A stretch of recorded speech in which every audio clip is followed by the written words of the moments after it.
Reflecting on Pediatric Practice in the International Community by Dr. Susan Klappa and Dr. Vicki Mead. The physical therapy profession is taking on new roles through global health initiatives. The American Physical Therapy Association recently revised the Code of Ethics to address the broadened roles played by clinicians. This new code challenges clinicians to reflect upon their own values and beliefs when providing care. International clinical experiences are becoming popular for clinicians and students alike. These experiences consist of performing physical therapy duties in a country that is different than the one in which the clinician typically practices or was trained. Clinicians often experience the phenomenon of not knowing when practicing in an international setting. A model to assist clinicians in self-reflective skills may help ease the transition from not knowing to knowing how to best serve clients and families.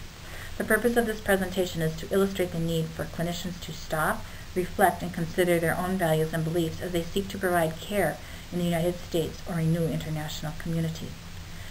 We also present a model for reflecting upon rehabilitation roles in the international setting and strategies for recognizing one's own values and beliefs. Finally, we believe the integration of a reflective model will improve client-centered pediatric care within both the international setting and our local practices here at home. A case of confusion. A new graduate was presented with an opportunity to travel to X country as part of an international clinical experience. A local health worker requested help with a family who was struggling with their child's disability. The therapist visited the home with the health worker and requested that the mother leave the area as the child was crying and would not cooperate. The therapist began a hands-on treatment to address the disability. During this treatment session, another local health worker arrived at the home with a team consisting of an instructor and 3 physical therapy students from the United States. The U.S. instructor observed the therapist child interaction and wondered where the family was at this time. The health workers were confused, the child was distressed, and the new therapist was alarmed at so many visitors interfering with her treatment session. This therapist, the instructor, and the health workers have just encountered the phenomenon of not knowing. Each of these parties may be assisted by reflecting on health beliefs, values, and behaviors while considering current best practice for involving families in partnerships. The I Can Do model for improved patient, family, client care and participation is listed on this slide. The opening case illustrates several difficulties inherent in transferring care from a well-staffed healthcare setting to working with children of rural developing countries. Implementing an I Can Do model may assist the reflective process when situated in a setting with decreased healthcare clinicians in a community. Clinicians in the global community may find this mnemonic helpful in delivering best practices within stressful, unfamiliar environments. I represents interviews, C for collaborate, and do for doing through practice. A mirror analysis may assist clinicians experiencing a new culture to begin to make sense of deeply held beliefs and biases. Here we ask ourselves, what can we accept, what can change, and what needs to be asked?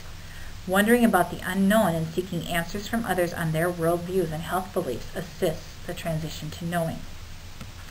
Royen and Crabtree define culture as the sum of experiences, values, beliefs, ideals, judgments, and attitudes that shape and give continuous form to each individual. Culture may be explained by the model of an iceberg. Communicating effectively with people from other cultures requires looking below the tip of the iceberg. If the therapist, the instructor, and the students in the opening scenario reflect upon the situation they have just encountered, they could create a learning environment of reciprocity. The mirror model helps everyone view things differently in a non-threatening environment. Realizing that each wants the best situation for the child and family, they discuss what might change the situation and strategize on what may be needed for the group to proceed in a sustainable manner. Ethnocentrism is described as the universal tendency of human beings to think that their ways of thinking, acting, and believing are the only right, proper, and natural ways to be. Fontes suggests that we need to be especially cautious when working across cultures, as the risk of accidentally stumbling into an ethical minefield is greater in cross-cultural encounters. Kleinman's explanatory model is useful in determining which health beliefs and systems a patient, client, or family may be willing to access and practice. This model involves inquiring into a health problem and allowing the patient, client, or family to share their health beliefs. This process helps avoid the idea that clients and their families are being non-compliant with a treatment plan. In the opening scenario, without providing an opportunity to self-reflect with the group, the situation holds the potential to become competitive rather than collaborative in nature. Within a given realm of physical therapy practice, there are always several approaches which provide optimal care. What is useful in one healthcare system may not be helpful in another. In healthcare systems where there are limited healthcare providers or access to care, clinicians must consider their role as teacher or coach in order to create care that is sustainable and transferable. We must consider who has the opportunity. Recently, researchers studied how clinicians spend their time in a typical pediatric treatment session. Study clinicians expressed surprise that only about 4% of each session was spent teaching or coaching parents on applying treatment ideas to daily activities in home environments. During coaching, ideas are shared, negotiations are made, teaching occurs, and all stakeholders are empowered to carry on once the international team leaves the country. Clinicians may use asset-based thinking to make sense of others' health beliefs and values. The Andean concept of or reciprocity builds reciprocity into relationships, moving from an attitude of helping to serving, and from problem-based vision to asset-based thinking.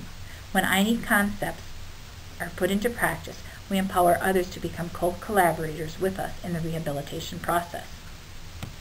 Returning to the opening scenario and implementing the principles with individuals involved helps everyone realize that we have all come with good intentions. The angst in the situation is diminished. Principles highlight that increasing stakeholders in a given situation strengthens the possible outcome. Clinicians influenced by principles consider parents and caregivers' wisdom as legitimate sources of knowledge. Clinicians do not hold all the answers. Including family members in the interview, brainstorming, and planning process will contribute to a care plan that is sustainable. One of the most challenging components of clinical practice is engaging parents in the selection and carryover of treatment plans. New research suggests that changing parental behaviors is the most critical component to changing early childhood motor skills. Opportunities to engage families may occur through asking questions during the first contact and again when services begin.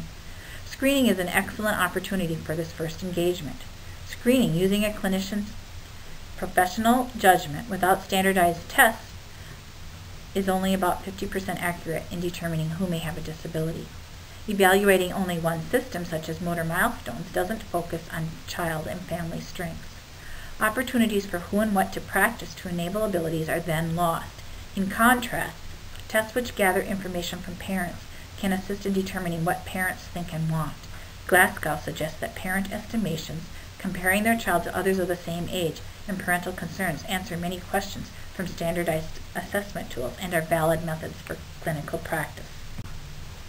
The family interview is the first step, or I, of the I-can-do model.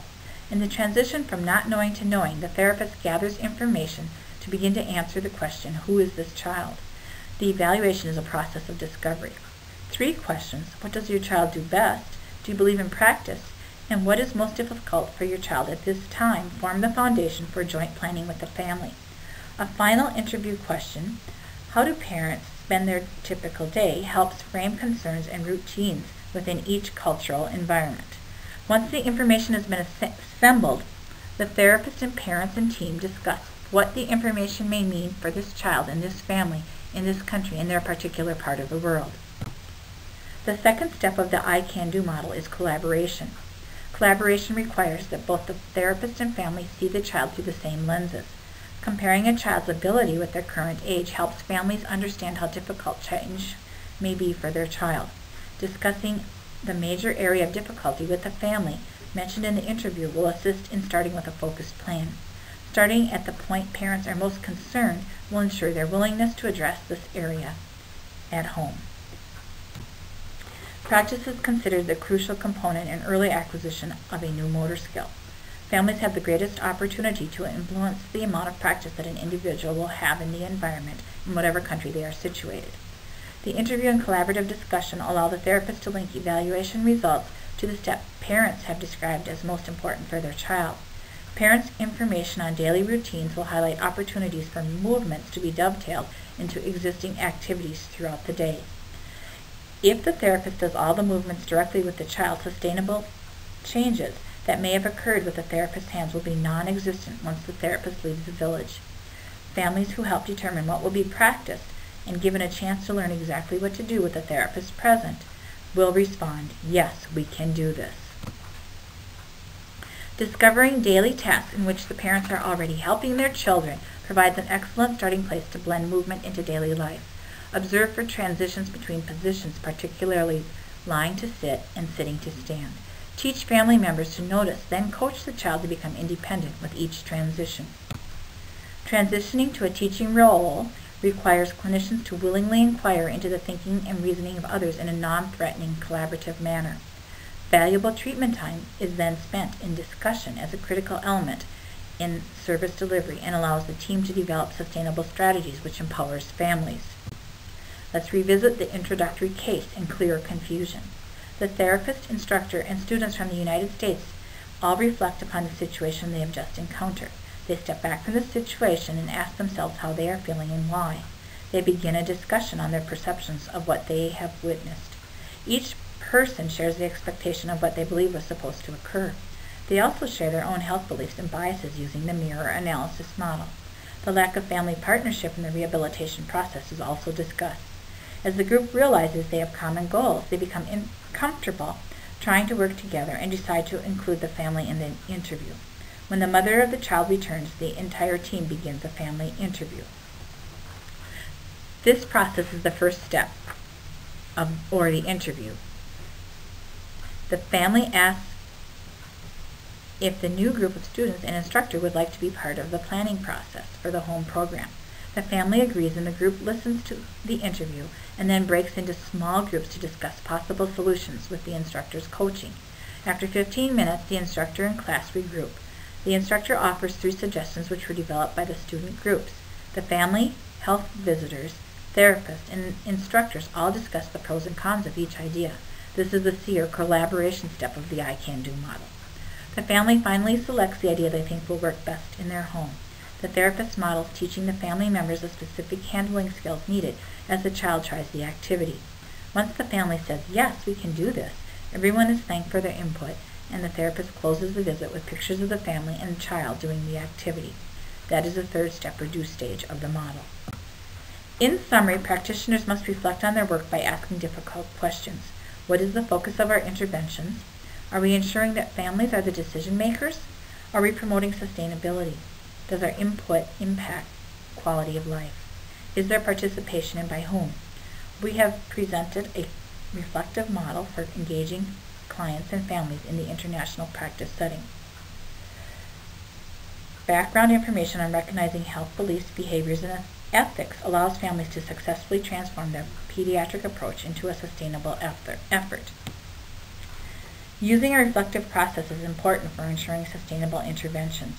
Recognizing that poor care may result from a lack of reflection, possible ethnocentrism, miscommunication, or the reinforcement of stereotypes encourages clinicians to reflect and engage stakeholders from the beginning through practice, moving toward community participation for all. Thank you.